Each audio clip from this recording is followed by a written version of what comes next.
Hola, mi amigo querido, qué alegría. Quiero agradecer a Dios por la bendición de la vida. Y qué bueno que estás ahí. Quiero agradecerte por tu participación entrando al canal, leyendo los pedidos de oraciones de tanta gente necesitada, carente, y respondiendo las oraciones. Hay mucha gente herida, mucha gente triste. Mientras peregrinemos en el desierto de esta vida, pues, aunque creamos en el Señor Jesucristo, aunque estemos bajo su protección, siempre el mal tocará nuestra vida. Justamente de eso estamos estudiando todo este trimestre. Pero entonces vamos a la lección número 5.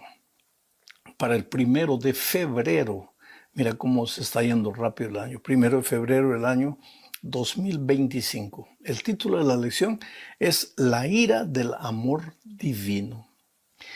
Desde el punto de vista humano, es imposible entender cómo un Dios de amor, un Dios tan misericordioso, puede en algunos momentos demostrar ira. Entonces el propósito de la lección de esta semana es mostrar que la ira divina no es nada más que la respuesta del amor de Dios a todo aquello que te hace sufrir, o sea, básicamente al pecado. La ira de Dios es la respuesta del amor hacia el pecado, porque delante del pecado Dios no puede permanecer indiferente. ¿Por qué Dios detesta el pecado? ¿Por qué Dios no acepta el pecado? ¿Por qué el escritor bíblico usa la expresión que Dios siente ira por el pecado? ¿Por qué? Simplemente porque tú eres lo más precioso que Dios tiene en esta vida. Dios te ama, querido. Tú eres precioso, tú eres maravilloso para Dios. Pero el pecado te aflige, el pecado te hiere, el pecado te hace sufrir. El pecado te engaña, porque cuando te arrastra, cuando te atrae a través de la tentación, no te dice la verdad, no te dice el terreno de la condenación en el que vas a andar. No te habla de los daños que el pecado te va a hacer. Te muestra lo bonito, como la serpiente a Eva. Solo le muestra el lado bonito. Vas a ser como Dios. Y sin embargo, una vez que te apartas de Dios, que entras en el terreno del pecado, descubres la tragedia del pecado, el dolor, la muerte, el sufrimiento, la culpa. Y como el pecado te hace sufrir, y como Dios te ama, no acepta de manera ninguna el pecado. Entonces muestra su ira contra el pecado, no contra el pecador. Eso vamos a ver más adelante. Entonces vamos a la primera parte de este estudio bajo el subtítulo de Afligido por el mal. Y en esta parte veremos que el pueblo de Dios, los hijos de Dios a lo largo de la historia muchas veces sufrieron. Pero aunque el dolor los alcanzó como consecuencia de sus errores, Dios nunca los abandonó. Dios siempre los siguió amando. Porque vuelvo a repetir una cosa. Aquí está Dios. Aquí está el territorio de Dios. El territorio del amor, de la misericordia, de la paz, del bienestar, de la felicidad. ¿Pero qué hace el diablo? El diablo trata de sacarte del territorio del amor, llamarte al territorio de la muerte. Y para eso usa un instrumento poderoso llamado tentación. Una vez que te saca del territorio divino, pues te introduce al territorio de la condenación, del dolor, del sufrimiento, de la culpa. Dios expresa su ira contra el enemigo y contra el pecado, pero no contra ti. Pero como tú te encuentras en el territorio del dolor, en el territorio del enemigo, en el territorio de la muerte, y como muchas veces no quieres salir de ese territorio, pues la ira de Dios que se revela contra el pecado te alcanza a ti. Y porque estás en el territorio de la muerte, muchas veces pues la enfermedad, la pobreza, la necesidad, la desesperación, la angustia, te alcanza a ti. Pero humanamente los seres humanos pensamos que Dios nos está mandando todo, que Dios nos está castigando. No, no, no. Dios es un Dios compasivo. Aun cuando tú te separas de Él, aun cuando entras al territorio donde las consecuencias del pecado te van a alcanzar, Dios te ama, y eso es lo que vamos a ver en el Salmo 78, 21 al 24. Dice así: por tanto, oyó Jehová y se indignó. ¿Qué oyó? Lo que los hombres estaban haciendo, la perversidad de los seres humanos. Por tanto, oyó Jehová y se indignó. Se encendió el fuego contra Jacob, y el furor subió también contra Israel, por cuanto no habían creído a Dios, ni habían confiado en su salvación. Sin embargo, mandó a las nubes de arriba y abrió las puertas de los cielos, e hizo llover sobre ellos maná para que comiesen, y les dio trigo de los cielos. Entendamos este texto. El pueblo de Israel se rebeló contra Dios. Rebelarse contra Dios es alejarse de Dios, entrar al territorio de la muerte. Y Dios se indignó contra la actitud de su pueblo, contra el pecado de su pueblo, no contra su pueblo. Dios siguió amando a sus hijos, pero no podía aprobar la actitud de ellos. Entonces, aunque ellos sufrían las consecuencias de haber entrado al territorio del pecado, Dios abrió las nubes de los cielos e hizo caer maná. Quiere decir, los cuidaba aún en el territorio del pecado. Los seguía amando y los seguía cuidando. Evidentemente no podía librarlos de las consecuencias de la decisión equivocada que ellos habían tomado. Vamos a otro texto más. Salmo 78, 38 dice: Dios les tenía compasión, perdonaba su maldad y no los destruía. Muchas veces apartó su ira y no despertó todo su enojo. Qué maravilloso amor de Dios, ¿no? Si Dios no tuviese la paciencia, la misericordia, la longanimidad que tiene con nosotros, en el momento que nos separásemos de Él ya estaríamos muertos. Pero Dios nos espera, Dios nos ama. ¿Y por qué nos espera? Porque sabe que así como el hijo pródigo un día volvió al Padre, nosotros también volveremos. Quién sabe, en este momento tú eres uno de esos hijos que se encuentran lejos de Dios. No estoy diciendo lejos de la iglesia, tal vez estás yendo todos los sábados a la iglesia, pero te encuentras lejos de Dios. Dios te ama, pero no está feliz con tus actitudes, con tus procedimientos. Dios se indigna con lo que haces, pero no deja de amarte. Sigue cuidándote. Pero el amor de Dios no tiene mucho valor para ti, porque estando en el territorio de la muerte, pues las consecuencias del pecado te alcanzarán. Vamos a la segunda parte de este estudio. Dios es lento en airarse. Quiere decir, la paciencia de Dios no tiene límites. Y aquí vamos a ver un poco la historia de Jonás. Leo el texto de Jonás 4, versículos 1 al 4. Dice: pero Jonás se apesadumbró en extremo y se enojó, y oró a Jehová y dijo: ahora, oh Jehová, ¿no es esto lo que yo decía estando aún en mi tierra? Por eso me apresuré a huir a Tarsis, porque sabía yo que tú eres Dios clemente y piadoso, tardo en enojarte y grande en misericordia, y que te arrepientes del mal. Ahora pues, oh Jehová, te ruego que me quites la vida, porque mejor me es la muerte que la vida. Entendamos este texto. Dios le había pedido a Jonás que fuese a Nínive a anunciar la destrucción de Nínive por causa de su pecado. La ira de Dios se había levantado contra Nínive, contra el pecado de los ninivitas. Y como los ninivitas no querían abandonar su pecado, Dios destruiría el pecado y en consecuencia a los que no querían soltar el pecado, que eran los ninivitas. Sin embargo, Jonás se escapó. Y mucha gente piensa que Jonás se escapó porque tenía miedo de los ninivitas. No es verdad. Y él justifica en el texto que acabo de leer eso.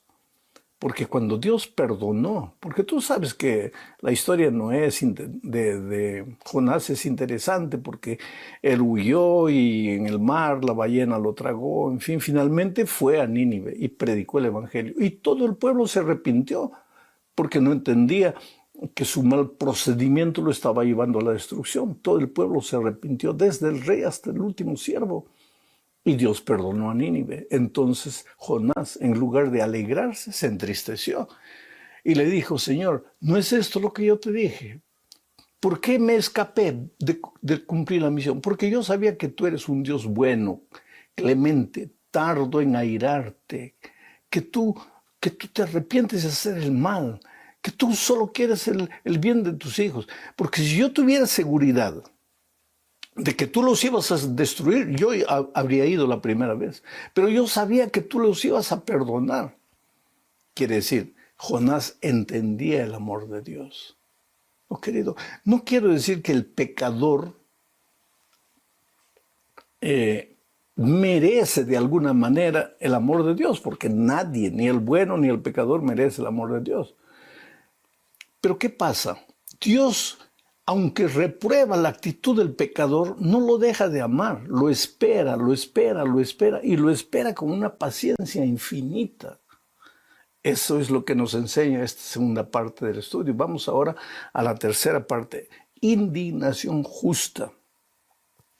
Y aquí veremos que lo que más despierta la ira de Dios es el pecado disfrazado de religión.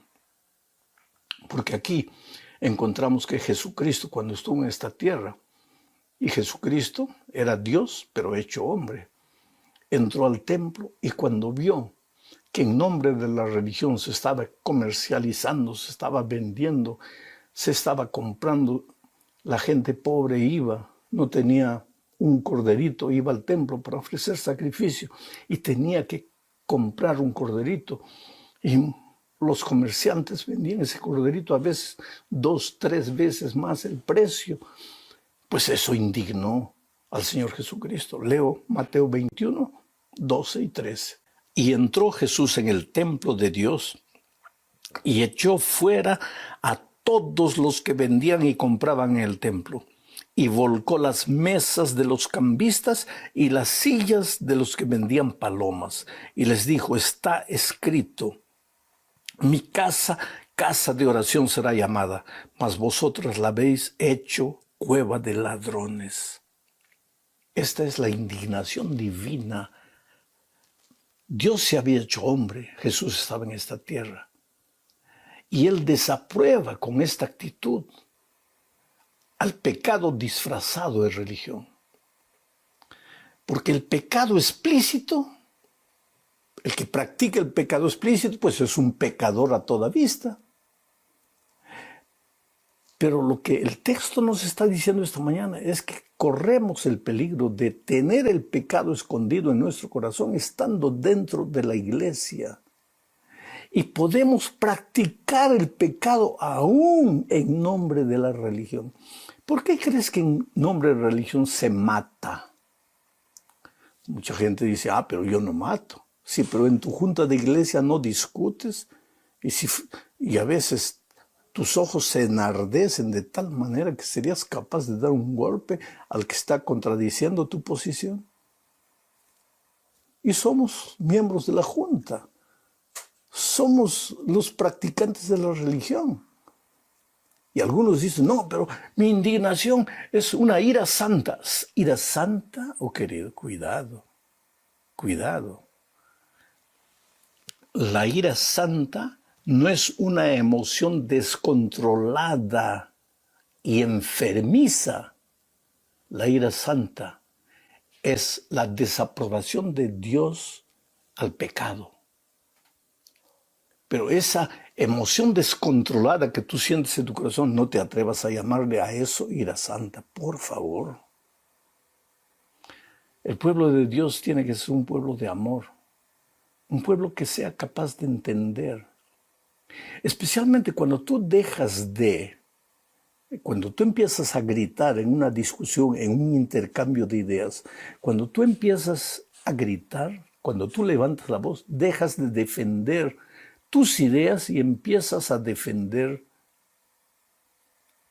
tu egoísmo, empiezas a defenderte a ti mismo. Yo no quiero decir que en la familia de Dios no haya muchas veces puntos de vista contrarios. Por ejemplo, vamos a construir el templo. El hermano Pedro quiere que la ventana vaya a la izquierda, pero el hermano Juan quiere que la ventana vaya a la derecha. La hermana Rosa quiere que la ventana tenga cortinas. La hermana Juana quiere que la ventana tenga persianas. Claro que hay puntos de vista divergentes. Y muchas veces vamos a dialogar para ponernos de acuerdo.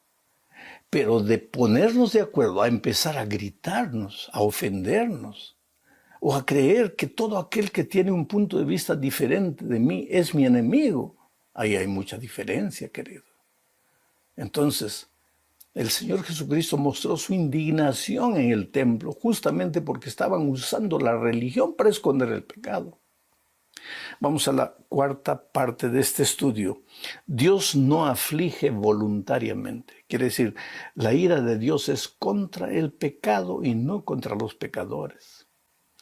Leo Lamentaciones 3, 31 al 33. Dice así. Porque el Señor no desecha para siempre, antes se aflige. También se compadece según la multitud de sus misericordias, porque no aflige ni entristece voluntariamente a los hijos de los hombres. Oh, querido, lo que este texto está diciendo es que la naturaleza de Dios es amor. ¿Pero qué es la ira? Porque aquí estamos hablando de la ira divina. Es que la ira divina es la respuesta del amor hacia el pecado, hacia la rebeldía, al pecado que te destruye. Y cuando tú te agarras con uñas y dientes del pecado y no lo quieres soltar, entonces la ira de Dios que viene contra el pecado te alcanza a ti porque tú y el pecado se han hecho uno solo. Pero Dios no voluntariamente no quiere que sus hijos sufran solo porque se han ido de Él. Y eso es lo que vuelvo a leer, mira. Aunque Él dice, porque el Señor no desecha para siempre. Tú te puedes ir, pero tú crees que Jesús ya dijo, te fuiste, pues entonces te fuiste, ya no cuentes conmigo. No, Él te sigue amando. Él te sigue protegiendo, Él te sigue cuidando y sigue esperando que tú regreses un día a sus brazos de amor. Llegamos finalmente a la parte 5 de este estudio para hablar de cómo nosotros debemos mostrar simpatía, amor, misericordia, así como Dios muestra su amor para con nosotros. Así como Dios es longánimo, paciente con nosotros, nosotros también deberíamos ser longánimos y pacientes con nuestros semejantes. Entonces leo Deuteronomio 32, 25. Dice, mía es la venganza y la retribución. A su tiempo su pie resbalará. ¿El pie de quién? Del enemigo, del que te hace sufrir. A su tiempo su pie resbalará. Porque el día de su aflicción está cercano. Y lo que les está preparado se apresura. Aquí Dios nos está hablando del espíritu de venganza que a veces se apodera de nosotros.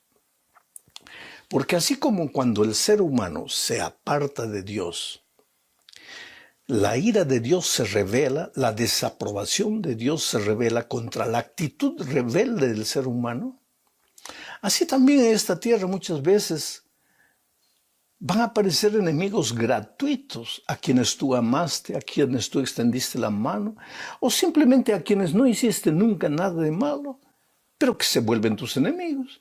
Y te comienzan a golpear, te comienzan a juzgar, te comienzan a criticar, comienzan a decir tonterías. ¿Qué puedes hacer tú?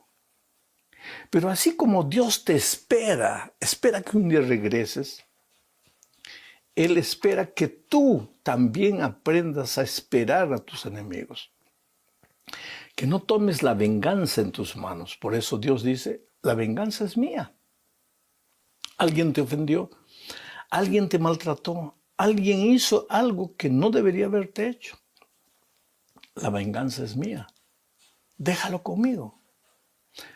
Porque ese hombre o esa mujer que te hizo daño ya está caminando en el terreno de su propia destrucción. Pero deja las consecuencias conmigo. No tomes la venganza en tus manos.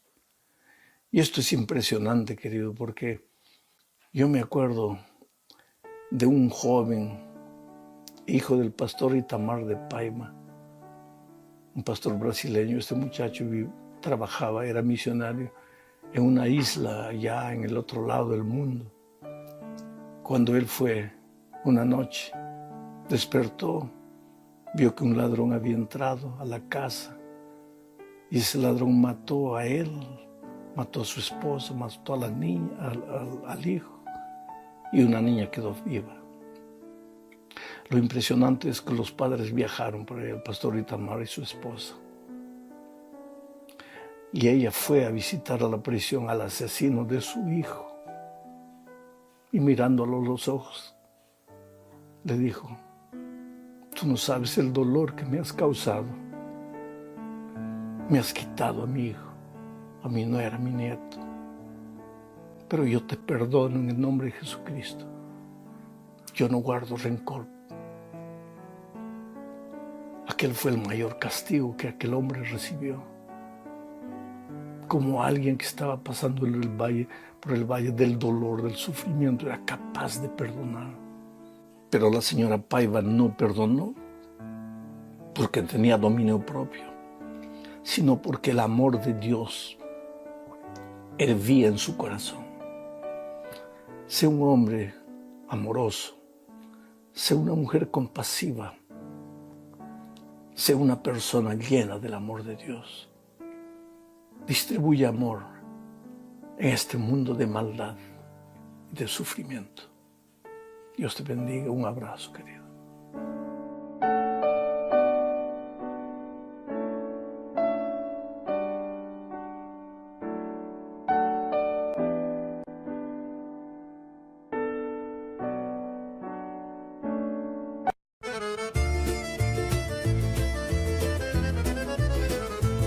Mi svegliai con freddo in da faccia, mentre Caddina faccia festa in da strada. Misi scarpi, uno sì e uno no, e si fuori con tutto cori in moto. A porta scrusciavo, cielo era chiatto, i femmini già parlano un tovatto.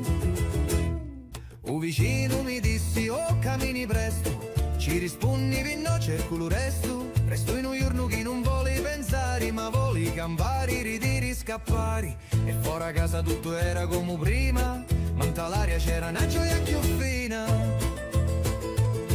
Un paese si muove come una canzone, ogni voce, ogni passo, ogni parola. Sogno figlio di sta terra sincera, e quando esci fuori mi sento intera. Fuori casa tutto canta, voci risate o profumo d'arancia.